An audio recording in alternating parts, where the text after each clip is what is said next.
ఎందుకు బీజేపీ సహకారం తీసుకోవాల్సి వచ్చింది? అంటే జగన్ అధికారంలో ఉన్నప్పుడే చాలా చోట్ల ఏకగ్రీవాలు జరిగినాయి, దాడులు జరిగినాయి, పత్రాలు చింపేయడం, ఇవన్నీ చాలా జరిగినాయి కదా. ఇప్పుడు అధికారంలో లేరు. వాళ్ళ అధికారంలో ఉన్నప్పుడే ఎలా సాధ్యం అవుతుంది? నేను అంటుంది ఇన్ఛార్జీలు ఇబ్బంది పెట్టడమా?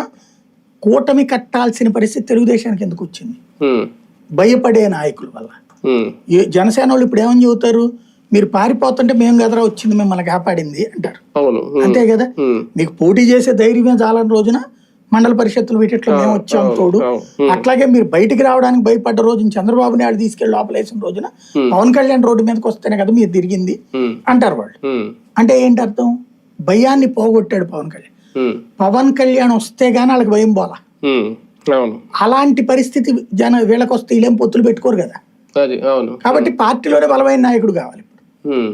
బలమైన నాయకులు ఇప్పటి నుంచి ప్రిపేర్ చేసుకోకపోతే ఎలక్షన్స్ ముందు గబక్కన వచ్చి బలం అంటే ఎట్ట కుదురుద్ది?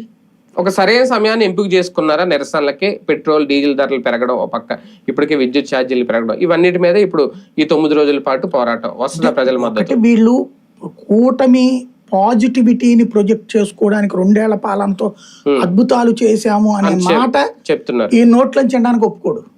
అది అవును, అది కాదని చెప్పాలి. అది కాదని చెప్పాలంటే ఓ టాపిక్ ఇవ్వాలి. ఆ టాపిక్ ఇచ్చాడు ఈయన. అది ఓ రకంగా చెప్పాలంటే ఈ 15 రోజులు మీకు ఇప్పుడు వీళ్ళ అనుకూల పత్రికలు, అనుకూల టీవీలు, అసలు దేశం అద్భుతంగా మారిపోయింది.